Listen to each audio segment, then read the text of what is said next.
Hello everyone, मैं शुभा शर्मा स्वागत करती हूँ आप सभी लोगों का आपके अपने चैनल जीएस बाय शुभा में।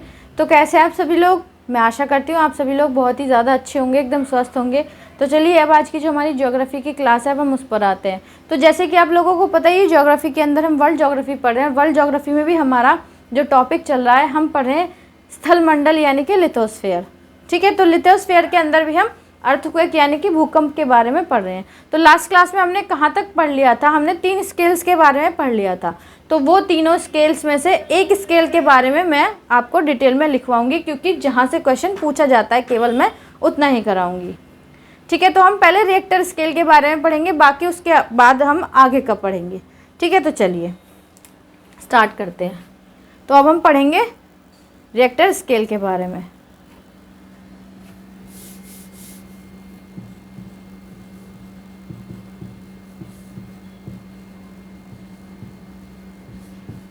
तो रिक्टर स्केल को हम क्या बोलते हैं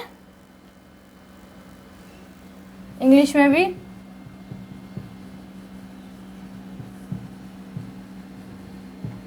ठीक है,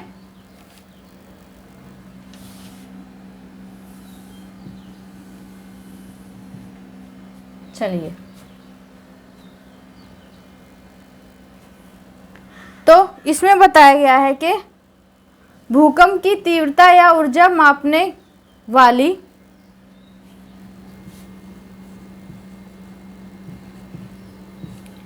भूकंप की तीव्रता या ऊर्जा मापने वाली भूकंप की तीव्रता या ऊर्जा मापने वाली रिक्टर स्केल या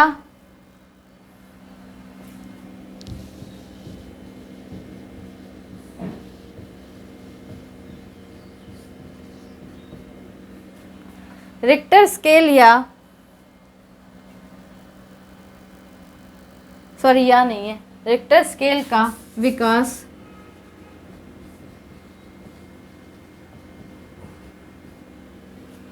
भूकंप की तीव्रता या ऊर्जा मापने वाली रिक्टर स्केल का विकास अमेरिकी वैज्ञानिक चार्ल्स रिक्टर द्वारा अमेरिकी वैज्ञानिक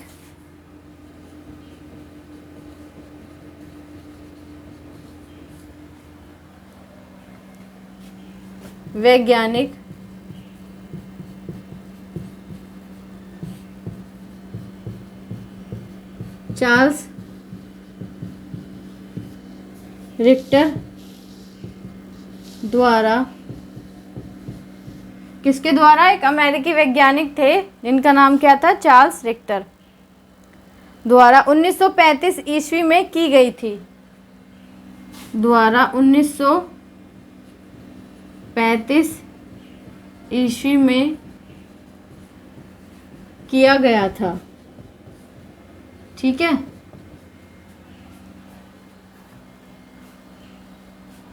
आगे है, यह एक लघुगणकीय पैमाना है। यह एक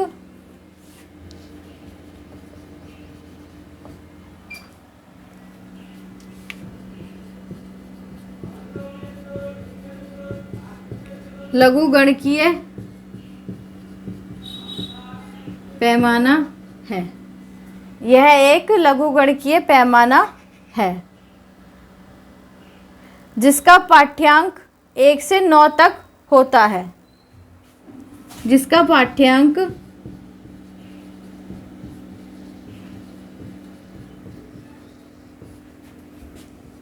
1 से 9 तक होता है। कहाँ तक होता है? 1 से लेकर 9 तक। आगे है, रिक्टर स्केल पर प्रत्येक अगली इकाई पिछली इकाई की तुलना में रिक्टर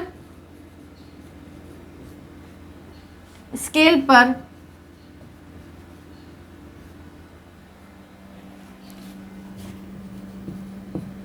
अगली इकाई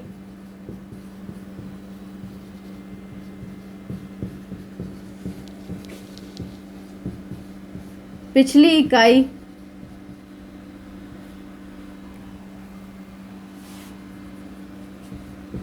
की तुलना में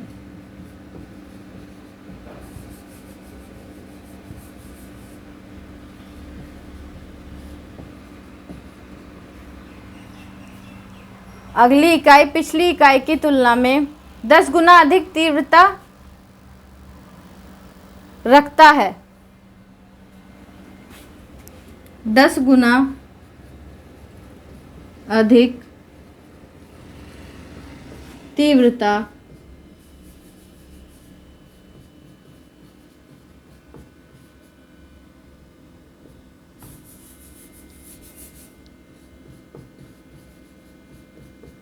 रखता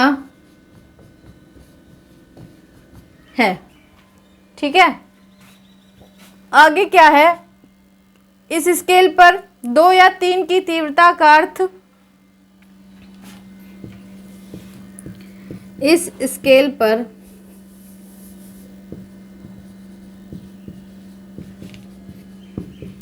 2.0 या 3.0,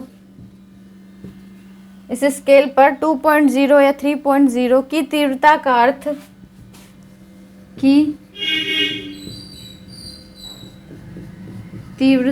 अर्थ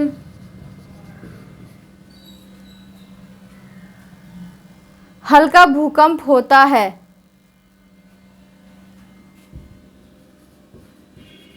हल्का भूकंप होता है, जबकि 6.2 की तीव्रता का अर्थ अति शक्तिशाली भूकंप होता है। 6.2 की तीव्रता का अर्थ अति शक्तिशाली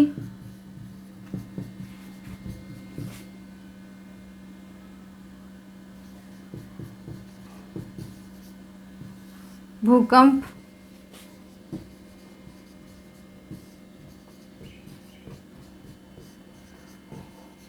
होता है।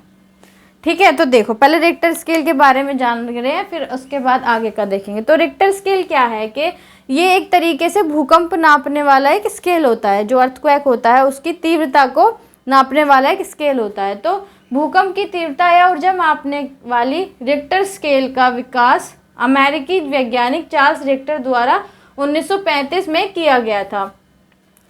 तो ये जो स्केल है रिक्टर स्केल, तो इसका विकास किसने किया था? अमेरिका के एक वैज्ञानिक थे जिनका नाम था चार्ल्स रिक्टर। उनके नाम पर भी इस स्केल का नाम रख दिया गया था। तो उन्होंने सन 1935 के अंदर इसका विकास किया था। ठीक है, इतनी बात समझ गए। नेक्स्ट आता है कि यह एक लघु गणकीय पैमाना है जिसका पाठ्यांक 1 से 9 तक होता है। मतलब एक छोटे रूप में जाने तो ये लघु गुणकीय एक पैमाना एक स्केल है जिसका कि जो है पाठ्यांक, मतलब जो पढ़ा जाता है, जो मेज़र किया जाता है, वो 1 से लेकर 9 पॉइंट तक किया जाता है। ठीक है, रिक्टर स्केल पर अगली इकाई पिछली इकाई की तुलना में 10 गुना अधिक तीव्रता रखती है। मतलब रिक्टर स्केल में एक इकाई से लेकर अगली जो दूसरी इकाई तक है, जो दूसरी इकाई है वो जो तीव्रता रखती है, मतलब भूकंप की, वो 10 गुना ज़्यादा इकाई की तुलना में 10 गुना अधिक तीव्रता रखती है। मतलब पिछली इकाई जो है, अगली वाली इकाई पिछली वाली इकाई की तुलना में 10 गुना ज़्यादा अधिक तीव्रता रखती है। इस स्केल पर 2.0 या 3.0 की तीव्रता का अर्थ है हल्का भूकंप होता है। मतलब अगर स्केल के ऊपर कितनी तीव्रता आ रही है भूकंप की, 2.0 या 3.0, तो इट मीन्स के जो अर्थक्वेक है वो बहुत ही हल्का है। और अगर जबकि 6.2 की तीव्रता का अर्थ होता है अति शक्तिशाली भूकंप। मतलब जब 6.2 आ रहा है अगर रिक्टर स्केल के अंदर, तो इसका मतलब क्या है कि जो भूकंप है बहुत ही ज़्यादा वो शक्तिशाली है। ठीक है, तो आई होप इतनी बात आप बहुत अच्छे तरीके से समझ चुके होंगे। ठीक है,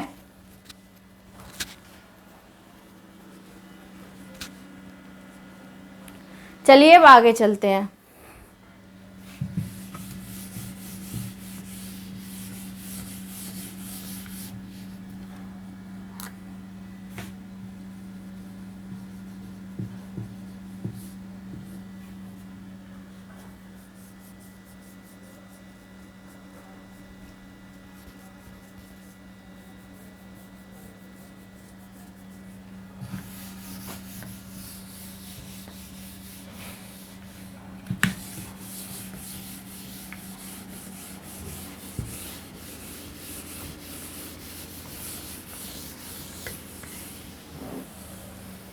अब हम क्या पढ़ेंगे, अब हम पढ़ेंगे विभिन्न स्थलाकृतियाँ, मतलब डिफरेंट टाइप ऑफ टोपोग्राफी,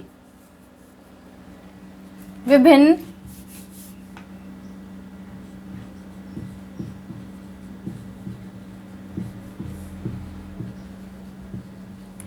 स्थल आकृतियाँ। ठीक है, क्या है? विभिन्न स्थल आकृतियाँ, डिफरेंट टाइप्स ऑफ टोपोग्राफिक।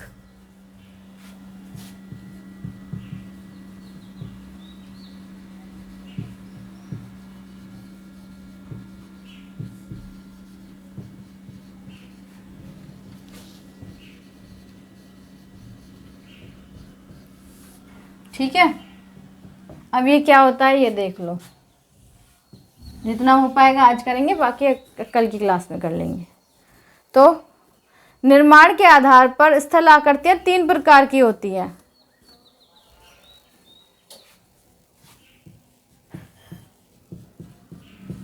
निर्माण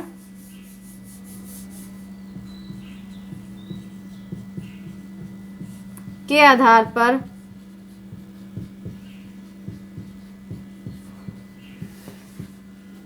स्थल आकृतियाँ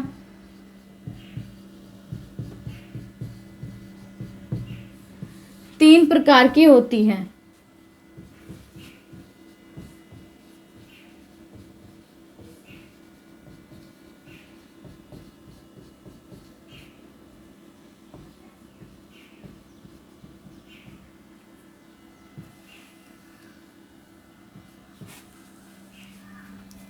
ठीक है, तो पहली होती है पर्वत, दूसरी पठार और तीसरा मैदान। पर्वत, पठार और मैदान। तो पर्वत कैसे होते हैं? पर्वत इस तरीके के होते हैं। पठार कैसा होता है? पठार होता है इस तरीके से, मतलब साइड से ऊंचा और बीच में प्लेन। और मैदान तो आपको पता ही है कि जो प्लेन होता है वो मैदान होता है। ठीक है, तो आई होप इतनी बात आप समझ गए होंगे। तो पहले हम पढ़ेंगे पर्वतों के बारे में। किसके बारे में? पर्वतों के बारे में। चलिए, तो हेडिंग डालते हैं हम पर्वत।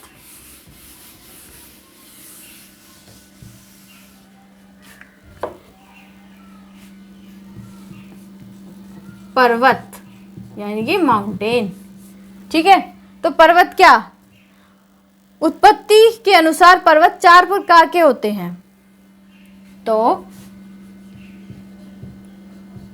उत्पत्ति के अनुसार पर्वत 4 प्रकार के होते हैं।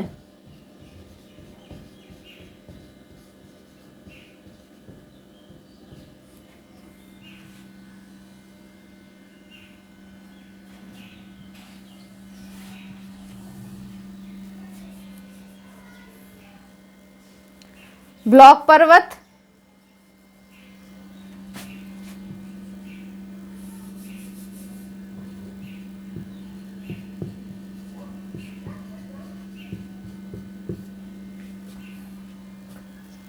ब्लॉक माउंटेन,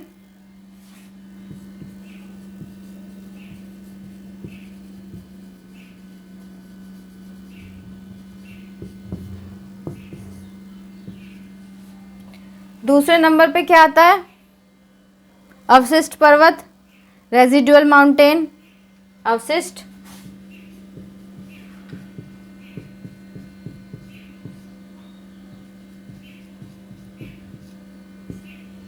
अवशिष्ट पर्वत, residual mountain.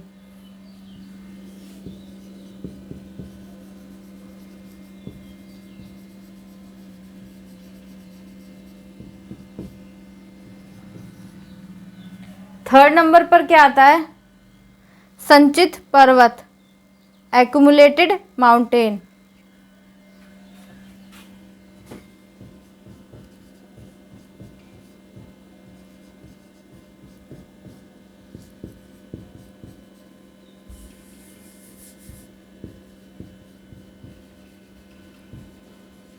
accumulated mountain,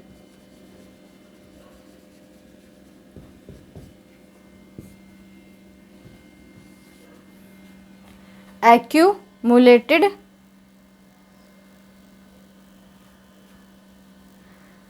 last आता है वलित पर्वत, जिसको हम बोलते हैं फोल्ड माउंटेन।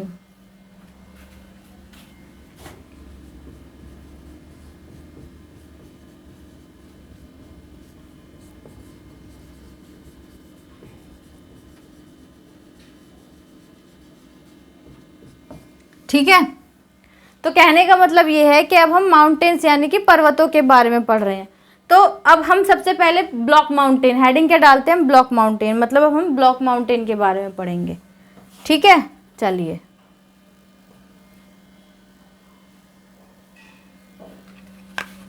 तो पता चल गया ना कि जो माउंटेन्स है उत्पत्ति के आधार पर 4 तरीके के होते हैं। तो पहला होता है ब्लॉक पर्वत यानी कि ब्लॉक माउंटेन, दूसरा होता है अवशिष्ट पर्वत यानी कि रेजिडुअल माउंटेन, तीसरा होता है संचित पर्वत यानी कि एक्यूमुलेटेड माउंटेन, और लास्ट होता है वलित पर्वत यानी कि फोल्ड माउंटेन। तो जो हमारे पर्वत होते हैं, जो माउंटेन्स होते हैं, वो 4 टाइप्स के होते हैं। तो कौन से होते हैं मैंने आपको बता दिया है।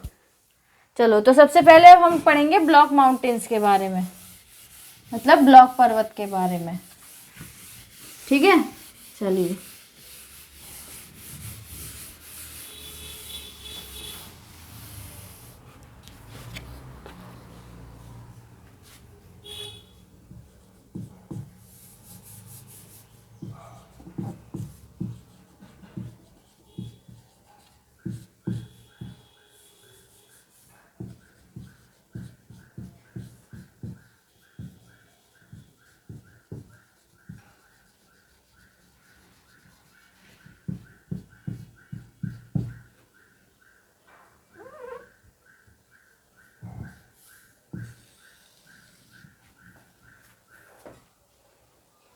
तो जो ब्लॉक माउंटेन होते हैं वो कैसे होते हैं, जब चट्टानों में स्थित भ्रंश के कारण, जब चट्टानों में स्थित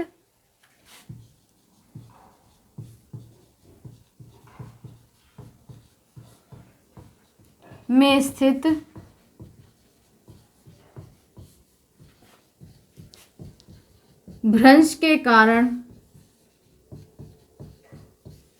जब चट्टानों में स्थित भ्रंश के कारण मध्य भाग नीचे धंस जाता है, मध्य भाग नीचे धंस जाता है,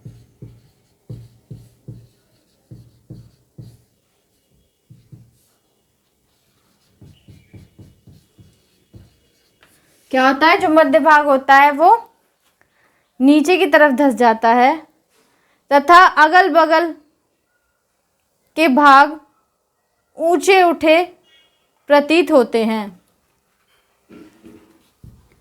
तथा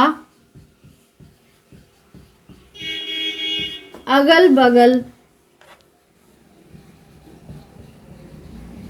के भाग ऊंचे उठे होते हैं।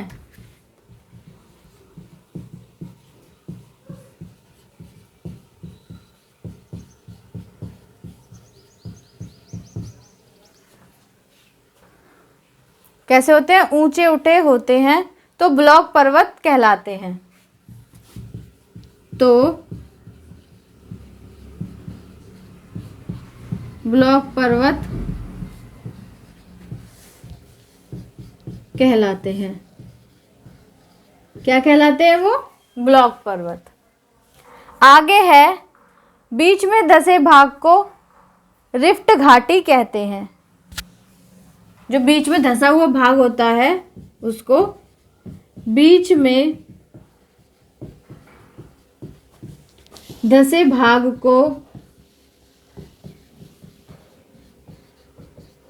रिफ्ट घाटी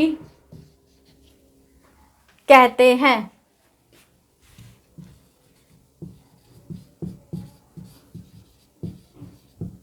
क्या कहते हैं उसको, रिफ्ट घाटी कहते हैं।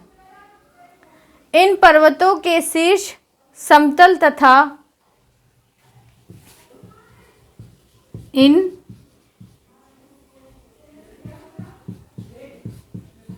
पर्वतों के शीर्ष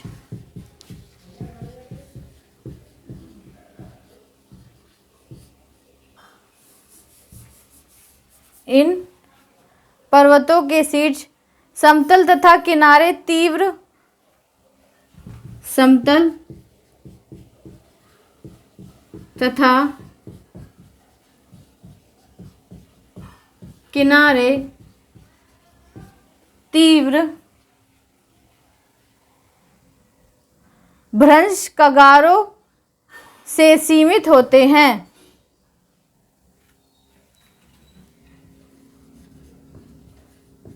भ्रंश कगारों से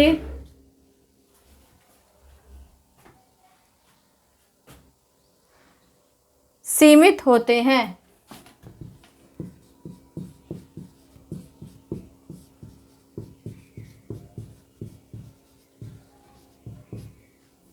भ्रंश कगारों से सीमित होते हैं।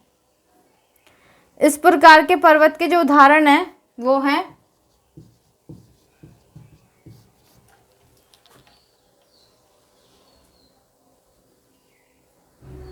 वॉसजेस,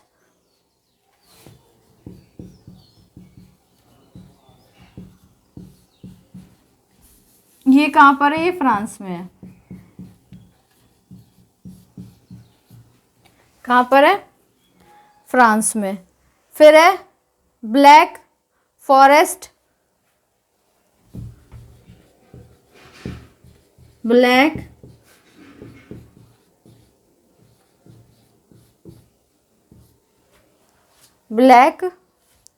फॉरेस्ट, ये है जर्मनी के अंदर।